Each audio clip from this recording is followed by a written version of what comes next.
ವೀಕ್ಷಕರೇ, ಭಾರತೀಯ ನೋಟುಗಳ ಮೇಲೆ ಈ ತರದ ಗೆರೆಗಳನ್ನು ನೀವು ಎಂದಾದರೂ ಗಮನಿಸಿದ್ದೀರಾ?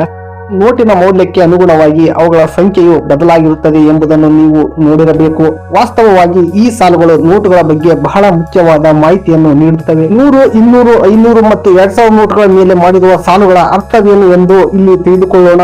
ನೋಟುಗಳ ಮೇಲಿನ ಈ ಗೆರೆಗಳನ್ನು ಬ್ಲೀಡ್ ಮಾರ್ಕ್ಸ್ ಎಂದು ಕರೆಯಲಾಗುತ್ತದೆ. ಈ ಗುರುತುಗಳನ್ನು ಅಂಧರಿಗೆ ವಿಶೇಷವಾಗಿ ಮಾಡಲಾಗಿದೆ. ನೋಟಿನ ಮೇಲಿನ ಈ ಗೆರೆಗಳನ್ನು ಮುಟ್ಟಿದರೆ ಅದು ಎಷ್ಟು ರೂಪಾಯಿ ನೋಟು ಎಂದು ಅಂಧರು ಈಸಿಯಾಗಿ ಹೇಳಬಹುದು. ಹಾಗಾದರೆ ವೀಕ್ಷಕರೇ, 100 ರೂಪಾಯಿಯ ನೋಟಿನಲ್ಲಿ 2 ಕಡೆ 4 ಗೆರೆಗಳಿದ್ದು ಅದನ್ನು ಮುಟ್ಟಿದರೆ ಅದು 100 ರೂಪಾಯಿಯ ನೋಟು ಎಂದು ಅರ್ಥವಾಗುತ್ತದೆ. 200 ರೂಪಾಯಿ ನೋಟಿನ ಎರಡೂ ಬದಿಗಳಲ್ಲಿ 4 ಗೆರೆಗಳಿವೆ ಮತ್ತು ಮೇಲ್ಮೈ ಸ್ವಂತ 2 ಸೊನ್ನೆಗಳನ್ನು ಹೊಂದಿದೆ. 500 ನೋಟುಗಳಲ್ಲಿ 5 ಮತ್ತು 2000 ನೋಟುಗಳಲ್ಲಿ 2 ಬದಿಗಳಲ್ಲಿ 7 ಗೆರೆಗಳನ್ನು ಹೊಂದಿರುತ್ತವೆ.